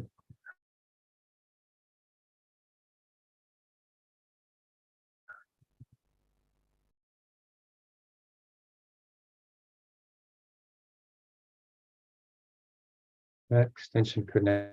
The extension could never sin, but he can wish for what would hurt him. The extension could never sin, but it can wish for what would never hurt it. Or how about, but I can wish for what would hurt me?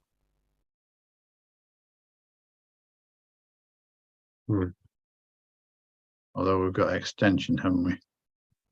I can wish for. Extension could never sin, but I can wish for what would hurt me. Can wish for what would hurt me. I think let's keep it, because we've got extension at the beginning. Yeah, okay. So it relates to it. Extension could never stop. We can wish for what would hurt it. And he has the power to think he can be hurt. So, and then maybe then so I have the power. And so I have the power to think I can be hurt.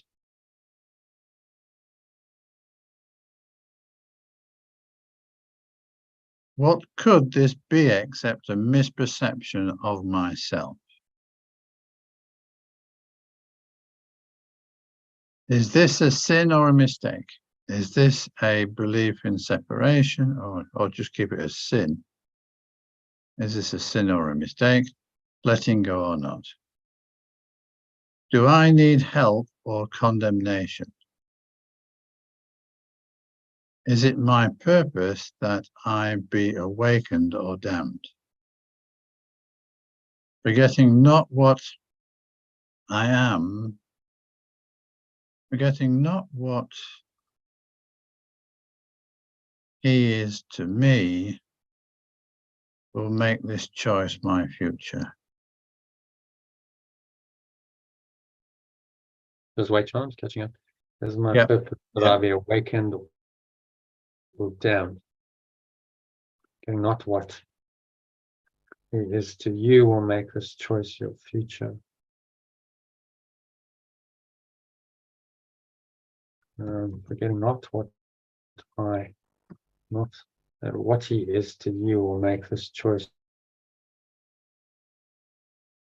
your future. Sort of, and then there's a question mark there. Forgetting not what it is to you will make this choice your future. I don't think that should be a question mark there, really, should there? Is that a question? That your purpose? Well, I suppose it could be.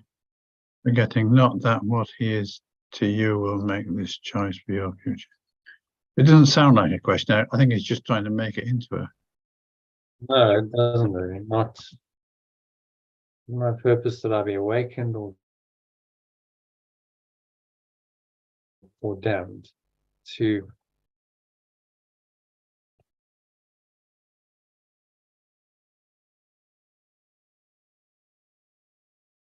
not forget means remember. To remember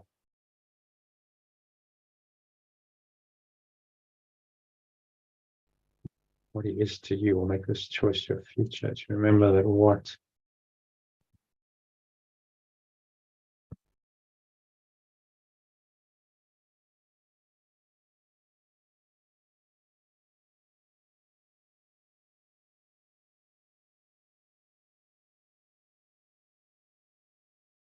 he is. He's talking about the Son of God. What let me say I am. What remember that what I and my companions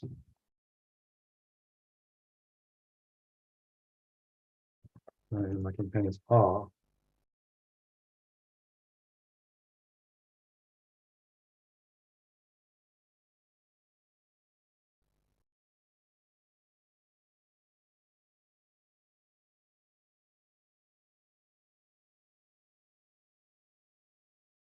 I'm not sure question marks really appropriate there.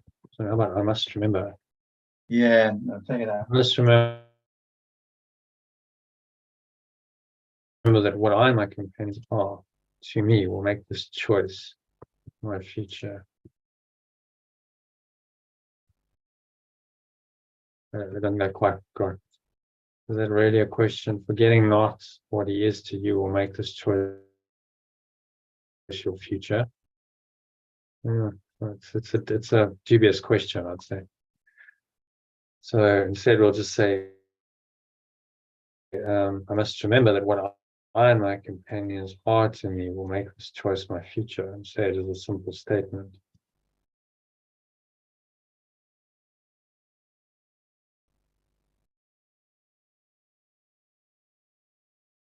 Or I make it now, the moment when all time becomes a means to reach a goal. Well,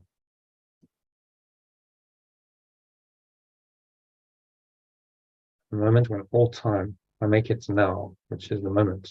The moment when all time becomes a means to reach my goal. Making a choice. Okay.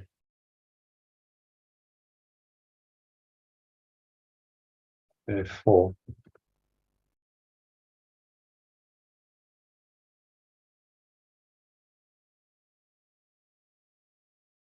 make my choice.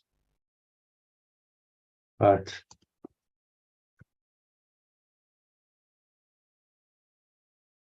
recognize in this choice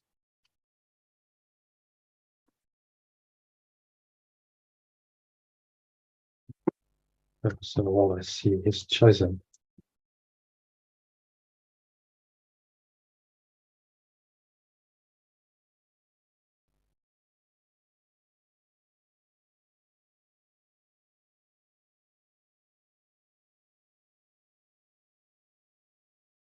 But I recognize that in this choice, choose purpose of the world, see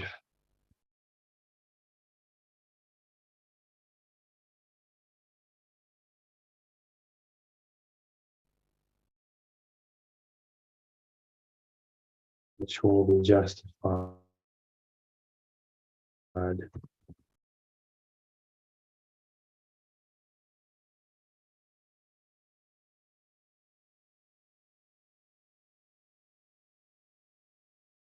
Let me justify my perception. Okay.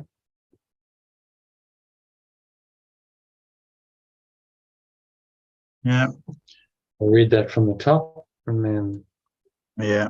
The extension Okay. could never sin, but it can wish for what would hurt it. And so I have the power to think I can be hurt. What can this be except a misperception of myself? Is this a sin or a mistake, letting go or not? Do I need help or condemnation? Is it my purpose that I be awakened or damned? I must remember that what I am, that what I and my companions are to me, will make this choice my future. For I make it now, the moment when all time becomes a means to reach my goal. Therefore, I make my choice, but I recognize that in this choice, I choose the purpose of the world I perceive, which will then be justified in my perception.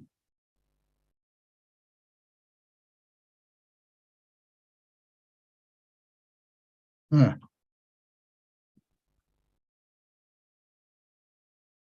Nice. Good. Yeah. So what's he saying? So he's saying here that In that he's saying that we cannot sin, and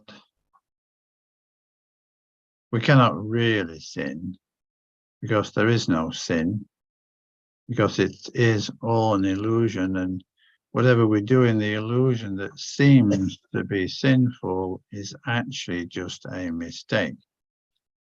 A, because it didn't happen, and B, because it just is a mistake. So this is tremendous release, and this gives us. and then I recognize that I made the correct choice. The purpose Yeah. of the world will be justified because I made that choice. So I see what I want to see, and it's all based on my own choice, which is very empowering. Right? It means that we're not doomed to suffer and die because of guilt and sin and all these false beliefs. Forever, we can change our mind anytime we choose. And this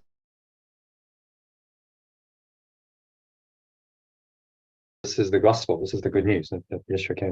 You can change your mind, correct it all, and go home, go back to God, to pure formless awareness, perfect love.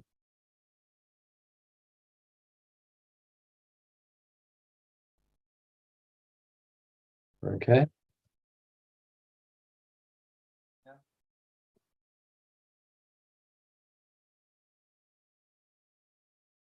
So you want to have a little read of the executive summary then?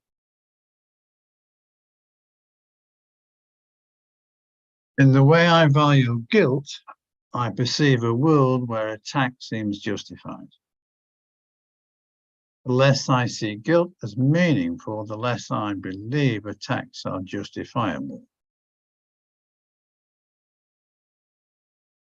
My perception shows me what I believe is there because I want it.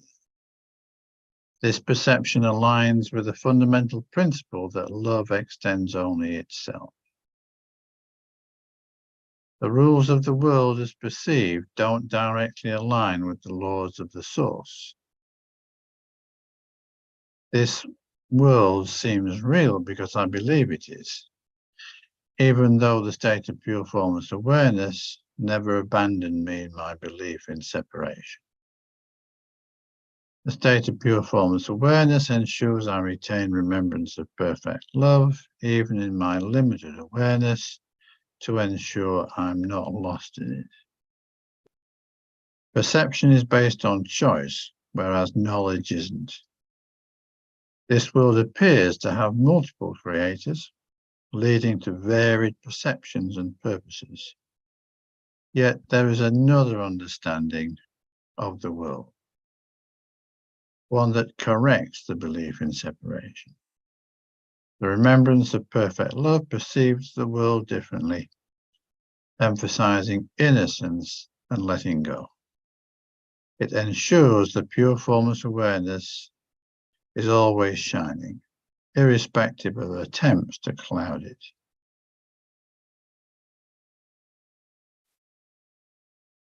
Everyone has experienced limited awareness, but we're never alone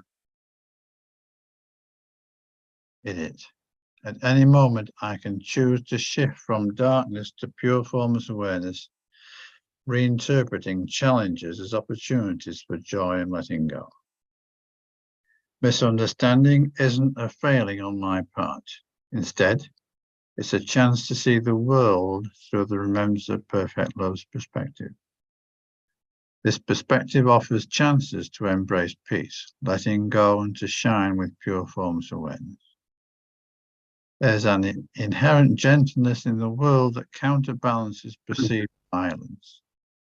Sin is merely a fixed belief that can be corrected, turning errors into truths. While my Just true pause there, self, John. yeah, I'm just trying to catch up. There's a chance to perceive the world to remember from perspective, the perspective of, no, just keep it there. Perspective of chances to embrace offers me opportunities to embrace peace, to let go.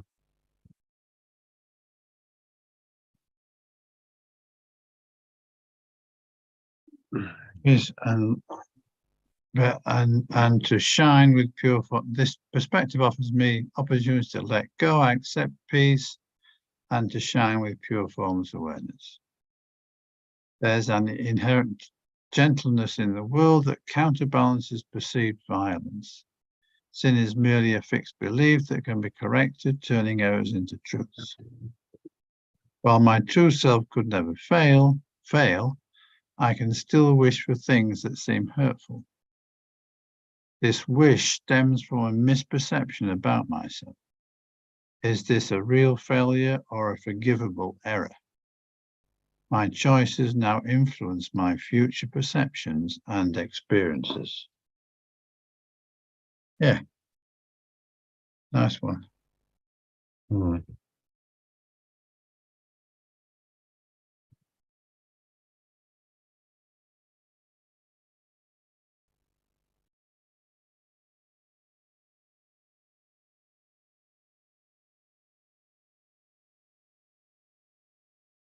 And that was, yeah, it was ChatGPT, didn't it? Not much editing necessary, actually. Oh.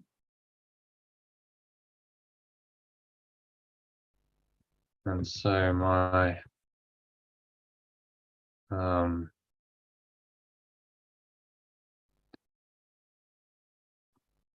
enlightened choices now influence my future perceptions and experiences. Maybe we just want to say bringing me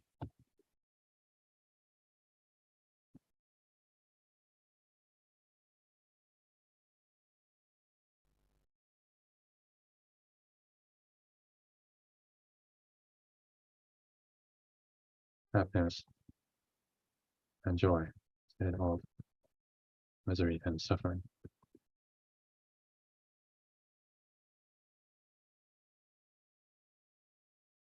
Okay, and then just the key message. My perception of the world is shaped by my beliefs, especially concerning guilt and separation. My source offers a gentle perspective, emphasizing love, innocence, and letting go. My current choices influence future experiences and facilitating a transformation from limited awareness to pure formless awareness.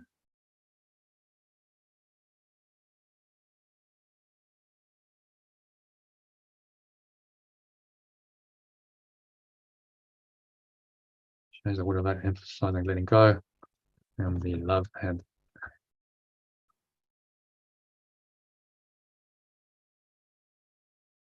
innocence.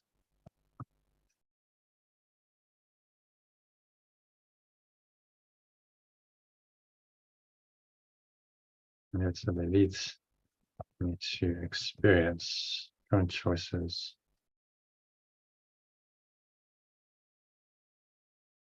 Influence future experiences.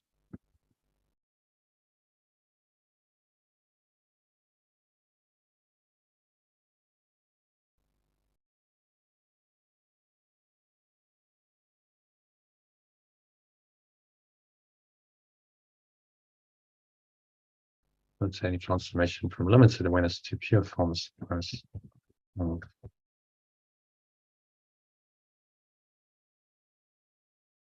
Perfect. I'll just read that from the top again. Key message. My perception of the world is shaped by my beliefs, especially concerning guilt and separation. My source offers me a gentler perspective, emphasizing letting go and the love and innocence this inevitably leads me to experience.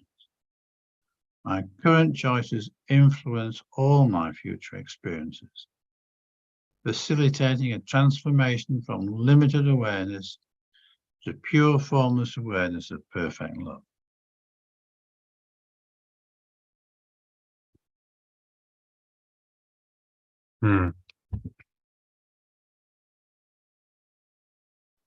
So what's he saying? The key message? It's all about choice. Yeah. But it's a reassuring choice. It's saying that yes, it's a choice creates our perception, creates our reality. Yeah.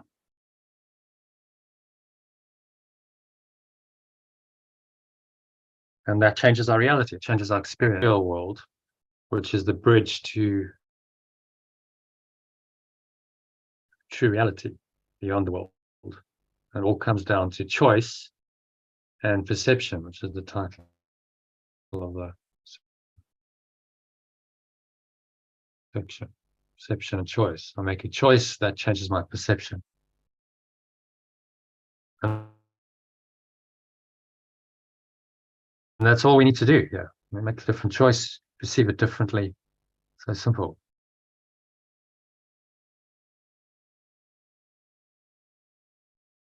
But not easy to do necessarily.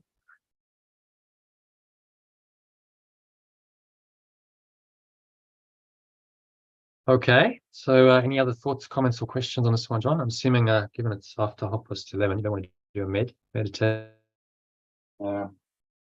That's good, John. So if you want to call it there, yeah. Nice.